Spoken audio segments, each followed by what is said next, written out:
this is Steve Akley, owner of the ABV Network, a media company dedicated to the world of bourbon. We do a lot of different things, podcasts. We've got the Bourbon Show and the Bourbon Daily. We make movies. Those are available on Amazon. And of course, you can check out about all of the media things that we have going on, including our live events, which are very cool at abvnetwork.com. And also come by and see me. Where I'm at right now is the ABV Barrel Shop, a place I co-founded. And it is a place that focuses on single barrels. Very unique.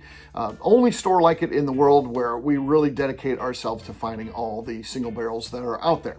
Of course, you can help this channel grow. There's a couple things you can do. You can subscribe. It's on the screen right now, the reminder. At least if I get my editing right, it should be on the screen right now. So you should be able to check out the fact that we want you to subscribe to the channel. We want you to like this video. We want you to hit the notification bell so you know when we make new ones. And of course, finally, comment. If you can comment on the video, it helps the algorithms, whatever those are. I don't understand them, neither does anybody else. But for somehow, some way, apparently comments is a big thing that increases your visibility with these. So if you could do that, that would help out. What we're talking about today is personality of distilleries. Wait a second. A distillery is not a living entity. It does not have a personality. Well, that being said, yes, it does. Whether you want to call it a personality or a vibe, a lot of that comes from the fact that when you're talking about the world of craft whiskey, these are small businesses where people are in contact with the owners of the company, the people that are key decision makers in the company. Everyone is involved. Small business, you never know what's going to be happening. One day you may see someone making whiskey, and then the next day they might be cleaning. It is what it is with small businesses, and the personality of those individuals, the people behind the brands, starts to just get throughout the entire organization because everyone is in contact with them. It's not like a big corporation. Like when I worked for big corporate America, I would rarely see the CEO of my company. I mean, it might be at company meetings and things like that when they're addressing you, and it's all very orchestrated. It's all very planned. You're not even getting the real personality of that individual. You're getting what they want you to see. But when you're talking about small businesses, they're in contact with their bosses, the people that own that company every day, and it begins to resonate throughout the organization. So that personality begins to take on the organization because the employees end up ultimately following suit. Whatever it is, if it's a fun place, the employees are going to be fun. If it's very serious and dedicated to the craft of whiskey making, you're going to see just that's going to be how it is there. So I've selected 4 distilleries today with big personalities. These are ones where the individuals behind the brands are just these big personalities that really drive what their company is. And I think they make it very fun. And I also think that's an important part of craft whiskey these days. If you think about the heritage brands, they're not that different from that old corporate job that I had. They're owned by stockholders. They're owned by Wall Street. They're owned by big equity firms. The individuals, while there are, of course, people in charge, and there's faces of the organizations, and many times it's the master distiller.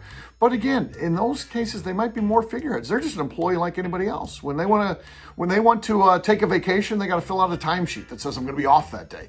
That's not what happens in the world of craft. It's very different, and I think that it is more conducive to having a personality that takes on that of the owner. So that's what we're focusing on today. Not that there's anything wrong with the world of big heritage brands. They're making great whiskey. They're fun places to go. And I like the people behind those brands as well. This is just a focus on small distilleries where the individuals really set the tone for the entire organization. So hopefully that makes sense. If not, I don't know. Just stick with me anyway. Just watch this whole thing, including the commercials. Neely Family Distillery is the first one. Royce Neely, the guy behind the brand, he is this kind of combination of a lot of things. First of all, he's a genius when it comes to making whiskey. There's no doubt in my mind this guy is something special. He is one of these, I don't know how many we get in a generation, but there's not very many of people that are just geniuses about everything about distilling. Now, that doesn't necessarily mean that you know everything about everything in the world, but, in terms of making whiskey, I feel like this guy really knows everything. And if we came up with a different style, something that he hadn't heard of, I feel like he would be quick to master it because he's just got that it thing, that's something different, and he certainly has that. He's also a big-time family guy. He really got into this his father was the 10th generation in a distilling family, and he had certainly worked in the family. Again, we're talking about true moonshine here. People that were making illegal whiskey, bootlegging it themselves, and that type of thing. And he was involved in that side of the business. And when you are Roy Neely, which is Royce's father's name, you do a little bit of everything to learn what you're good at. He did some distilling. I think they found out he wasn't a great distiller. He didn't do that. Then you get into other things like watching the still, or bootlegging, where you're going out, or sales. You're making contacts and things like that. So he kind of did all those sort of things. I'm sure that at one point or another he probably did everything, but he does that. So Royce Neely, when he's growing up, his father decided this is business isn't for me. You're talking about it's legal. There's in the family history, there's people that got killed doing this. There's people that they killed in his family history. Not the Neelys themselves, not the folks that we know today, but in the family history, there's both sides of that. There's Neelys that got killed, and there's Neelys that killed people back in the family history. And he didn't want any part of that. He just wanted to raise a family and be a working guy. And he started a firm that built houses and put roofs on houses and fix things, and that's what he did. And he just wanted to be out of it. He didn't want to subject his kids to what he had to deal with as a kid growing up, and I think that's certainly very admirable. But as Royce is growing up, I guess he started talking a little bit about that with Royce, and then that just struck a nerve with Royce. Even as a little kid, he wanted to hear those stories that began to come out when they would go home. They were from the mountains of eastern Kentucky. That's where they would be, selling their whiskey. And Roy had escaped from that. He went to the area near Sparta, where they're at now. Went to that part of the state, a couple hours from where Roy grew up in eastern Kentucky. And they get there, and he's turned his back on it. But they go home to visit family and stuff like that. And then Roy would start telling these stories, and Royce, as a little kid, just gravitated towards them. He loved hearing about that. He loved hearing about this family history. It was almost like when they're in the car driving there, it's like a movie's playing, because his dad's talking about these things, and it just captivated Royce. I don't know that it would captivate every little kid, but for some reason, it rung true with Royce. So we fast forward to Royce is in college, and like most college kids, he doesn't have any money. You never have any cash when you're in college, right? That's part of the college lifestyle. You've got no money, and he wanted to make some money. And so what Royce did was he contacted his uncle and said, "Tell me how you make whiskey," because his dad had talked about the family history and all that. And he knew his dad was going to help him learn how to make whiskey so he could make money illegally at college. That wasn't going to happen. Again, Roy's pretty much on the straight and narrow path. He's not gonna allow that. So Royce contacts his Uncle Bones, who's the fun party uncle in the family. And of course he shows him, "Yeah, sure, I'll show you, nephew." And he showed him how to do that. And Royce does that and gets a pretty good little business going. And ultimately Royce got busted. Not by the cops, not by the feds, by his mom and dad. And how that happens is Royce, of course, he felt bad for his dad, because his dad was funding his college and giving him money, and he knew that his dad worked hard. His dad's up on the roof, risking his life literally, on the top. That's a dangerous job. Anything can happen when you got to climb a ladder every day and you're up on a roof. And he didn't like the idea of taking his old man's money, as he says. So he stopped asking for money. His parents would say, "Oh, how much do you need this month?" He'd be like, "None." And he does that a couple of months, and his parents get worried. What's going on? What's happening? Is he selling drugs? What's he wrapped up into? And so one day they decide to drive up there unannounced, and they show up on a Sunday in the morning. College kids, what are they doing? They're not up Sunday early. So you knock on the door, you rouse them out of bed, and guess what? They found a still, and he had been making whiskey. I think that Mom was somewhat relieved because it wasn't drugs. She wasn't happy. She confiscated the still. She didn't want him doing it anymore, but she was also kind of relieved he's not wrapped up in any sort of drugs or anything like that. Pops had to fall in line with what Mom said, what Michelle said. So Roy's like, "Oh, kid, this is bad." And of course, he's kind of proud too. So, he's kind of not right. And they confiscated the whiskey. And of course, Roy, what does he do with it? He doesn't pour it down the drain. He drinks it. He's like, "Whoa, that was good." So he tells Royce, "Hey, what you made is actually pretty good here." And again, nothing really happened with that. I think Royce was on a different path. He was going to college, not to start a distillery or anything like that. It just kind of died there for a little while, but it was still, that spark was still ignited in his brain. So he ultimately decides to, after school, and he starts trying to get into his career path, whatever that was. I don't know, some sort of like sports physical therapy, because he's a baseball player. He's on a baseball scholarship. Sports physical therapy, and I don't think that worked out. I think he decided that wasn't going to be for him, and he's working some sort of corporate job, desk type of thing, and he didn't like it. And he started talking with his dad about, remember when I was making that whiskey? I'm thinking about, opening a distillery, and his dad was like, you know what? I can help with that because I can build the distillery. You'll save on the cost of that. Your mother and I at this point are doing pretty well. We can help bankroll this. We can help finance this and kind of build as we go. And so they partnered up with Royce and his parents. End up being partners on the distillery. Grandfather helping out again. So when it opens up, it's Royce and his grandfather. He can't afford any employees, so his mom and dad and his grandma are helping out. He's got siblings, and they're much, he's got a sister who's like a year younger than him, and then a couple that are several years younger. They're helping out. Other family members, like I said, Uncle Junior's helping out, and others pitching in whenever they can, and they're making a go of this thing. They're making whiskey and also doing the things that you need to do, moonshine, to get the business open, utilizing the family recipe and all that.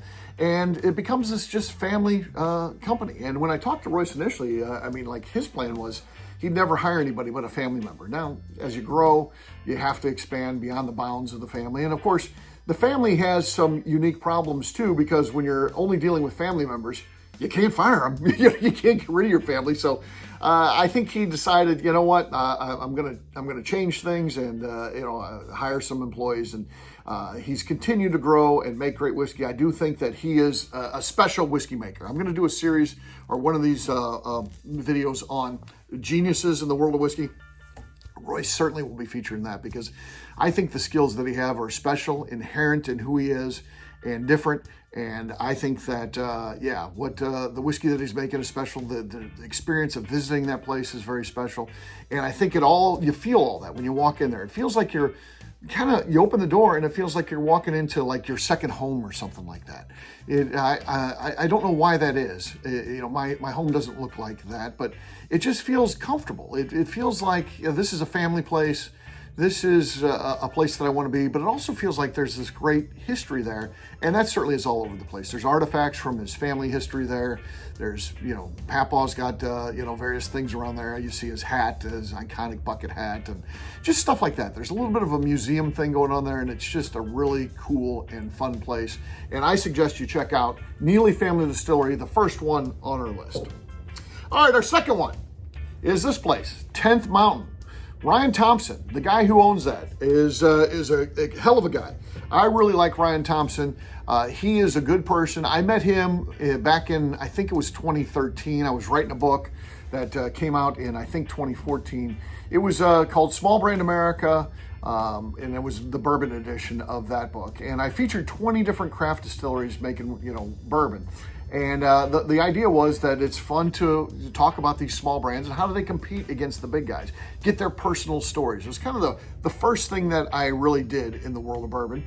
And I wasn't very much of a success. My mom bought a copy, but it still inspires me to keep going. And Ryan becomes a friend during that. I think I just hit him at the right time. He was just getting started. I was just beginning at that time my bourbon journey as well. So we become buddies.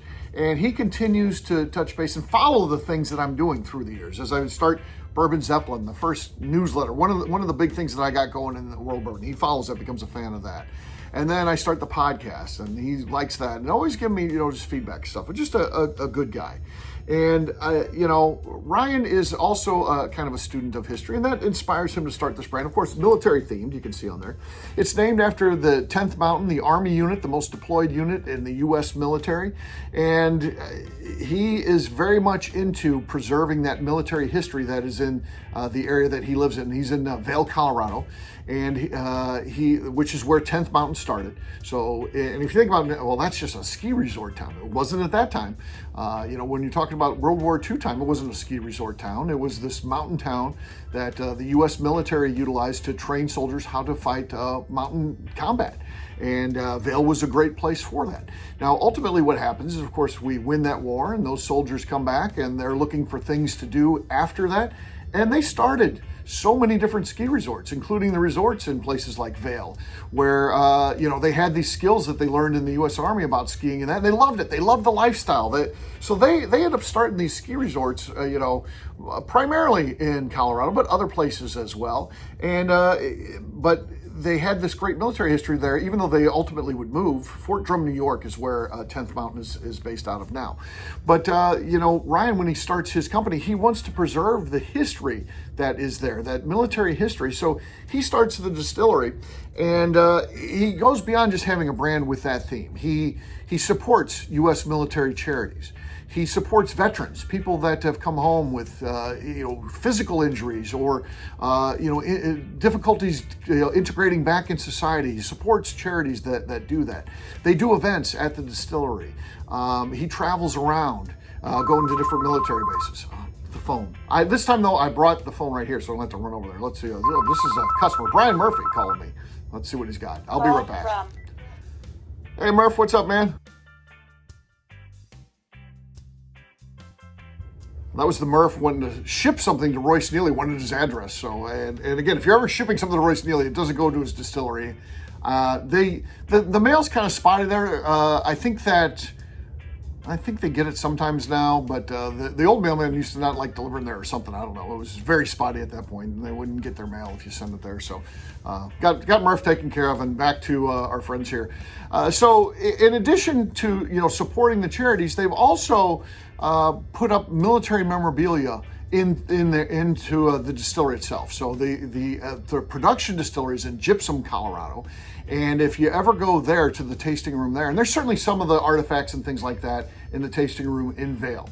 But if you ever go to Gypsum, Colorado, you'll actually see, it's almost like a museum. You'll see pieces from the 10th Mountain. You'll see soldiers that are in active 10th Mountain bringing in things. Now, it becomes a destination place for people that have served or are currently serving in the 10th Mountain Division. So you see all these artifacts there and things like that.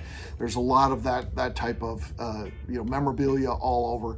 And it continues to be a thing. They're very proud of the fact that this label was started. It is available for sale at the military base, 10th Mountain in Fort Drum, which is pretty cool. So they have this great relationship with the military base itself. And you know what? I see how that, once again, resonates with all the employees. They're all very military focused. They love the U.S. military. They're very supportive of it. They get involved in the events. They donate their personal time to help out with these things. And, it can be an emotional thing when you see the impact that the work that they do on the charitable side has on the veterans and the people that they're helping out. So very cool company. If you are into military history and you want to see almost like a museum tour, we'll be able to sip some cocktails. This is one of those places that you need to go to. 10th Mountain, whether you go to the tasting room in Vail or to the actual distillery in Gypsum, hit both if you go there, by the way. It's two different vibes, and hit both of those if you get the chance. All right, another one with a big personality, Deer Hammer, out of Buena Vista, Colorado. Not Buena Vista. You would think it's Buena, because we're used to, around Disney, it's Buena Vista, Florida. It's Buena Vista, at least according to Lenny. He may be wrong too. He may not know what the hell he's talking about. But so Lenny and Amy Eckstein are the owners of that. And again, they're just very chill people. I don't know how they get this like chill vibe. I guess it's part of the thing that they've embraced, kind of the local outdoors atmosphere that they're in Buena. They are certainly people who love outdoor activities. You're talking about riding bikes through the woods or canoeing, rafting, whitewater rafting, a little bit of anything, hiking, you name it, windsurfing. All kinds of stuff. That's who they are, and I think it kind of resonates in their place too. Their place is really cool. If you ever go there, They're right in downtown Buno, right on, I don't know if it's called Main Street, but it would be the main street in downtown Buno. And if you go there, you've got the distillery, and it's a small place. That's where they make it's a production distillery, so but it's a small place, but you can see all the equipment as you walk in. There's a small gift shop that you go in, and then there's, of course, the cash register where you can order drinks and stuff like that. And then they have a nice outdoor seating area with a food truck. So it's a great place to go. They'll have live music and stuff like that. And it just has this kind of laid back vibe, just like the Ecksteins themselves. And what I think is so cool is not only does it resonate throughout their employees and the vibe of the place, like this cool, chill place and stuff like that, it's just like they're comfortable in who they are. I mean, if you talk to Lenny, what are you going to do? What are you going to be 5 years from now? Well, I'm going to be kind of what I am right now. I mean, he's kind of found that sweet spot. He doesn't want to be the next Jim Beam. So many of them are like, I want to take over the world. I want to be in, all 50 states, and I want to go into X amount of countries and those type of things. That's not Lenny. That's not the Ecksteins. They kind of just are comfortable with what they have. They want to, make great whiskey. They want to be creative.